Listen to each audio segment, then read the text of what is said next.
So there's a show on Netflix called Black Mirror. It's usually like these fictional stories of just like dark realities that it's a good show. Their most recent one is an episode called Bandersnatch. And if you're not familiar, this episode was sort of groundbreaking due to the fact that it's like a choose your own adventure story. You come to multiple forks in the road where you choose option A or option B, and then your ending is gonna differ on the choices that you make. I'm not gonna talk too much on the episode. You can check it out. It's pretty awesome to do. But it sparked this thought. In the show, you're pretty much always faced with like a dark option and a darker option. Why? Because this makes great TV. And then eventually, like, your decisions will probably lead to spiraling out of control, and then it just gets like nonsense. The reason I absolutely loved this show was just because of how it parallels real life so freaking much. So check this out. Okay, so now in the show, you're faced with two different options. You're faced with the dark option or the darker option. For, I would say, most people, this is not usually the case. But in reality, most people are faced with either the good option or the bad. The cliche that rings true is the good is usually the hardest, while the bad is usually pretty easy to do. This is what the whole concept breaks down to. Let's call this our moral compass. And to start this moral compass out, we have two sides. We have the green, which represents the good. We'll call that happy. And the red that represents, we'll call it sad. And up here, we'll call this you. Now, every day when you wake up in the morning, you are faced with a catalyst or a decision. And you can choose whether to take the bad route or the good one.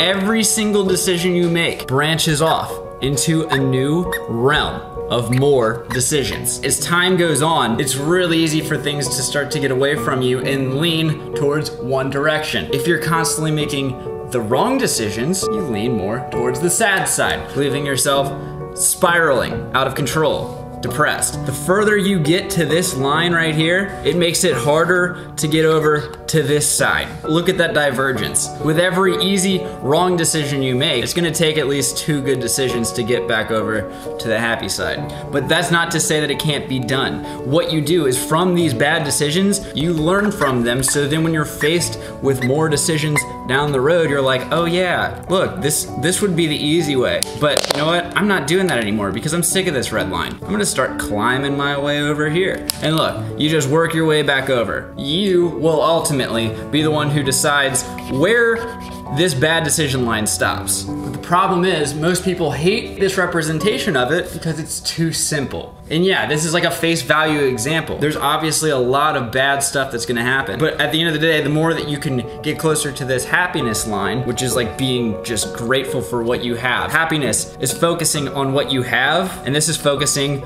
on what you don't have. Another word for that is being grateful. If you're watching this video right now, you're breathing. That is the greatest gift there is. No matter what has happened to you, you should be grateful. That's what's gonna get you here. That's gonna bring you peace, while sadness brings you animosity. And with that makes it easier to stay optimistic. And the more optimistic you are on things, the easier it is. Like, it's just as easy to spiral in control as it is to spiral out of control. And that's like this whole freaking TV show showed me that. So for instance, in real life, you could thrive. You could be,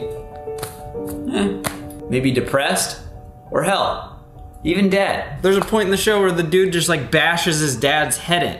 Spoiler alert, sorry. But it just gets completely out of control. And like I said, you don't have any control over that, because that's dark. That's just the TV show. But in real life, you do. Some of you might be watching this now saying, well, okay, that's easy for you to say, but you don't know my situation. And that's true, I don't. But guess what? Life, the whole game is rigged. There is no way around it. There's no sense in even acknowledging it, because it is. Life is not fair. But what this system does is it levels the playing field. It takes you and whatever your state of mind is. And the first decision you're faced with, you can either go the hard route or the easy route. That is the same across the board. Right now is a fresh slate.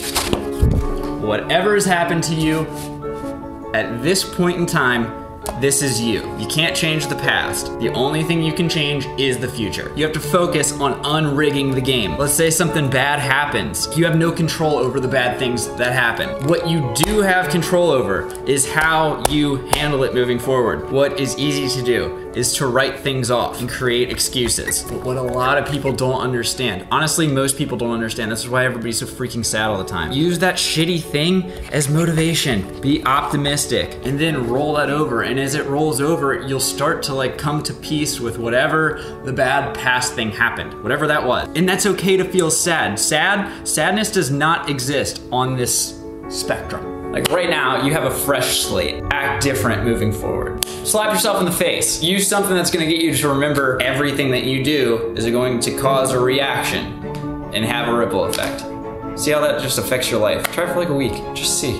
Maybe I'm overanalyzing this like crazy, but I feel like it's clear as day and it's crazy. I don't know if they probably didn't intend to do that, but it's like, kind of freaks you out a little bit, and that's what the show does. Did good, that's good TV. So instead of just watching this thing and being like, whatever, you can apply this same logic to your real life, except at the end of the choices that you make here in your real life, you can't go back. That's the craziest part. The butterfly effect, energies, all that like weird stuff, I 100% think it's all real. I think it's all interconnected. I don't believe in coincidence for the slightest bit. Like I said, like this is a pretty face value concept. Obviously there's a lot of variables in between here, but overall, if you just look at it, peel back all the layers of emotion and look at it from like this overhead point of view, I don't know, just a quick thought. This shit will change your life.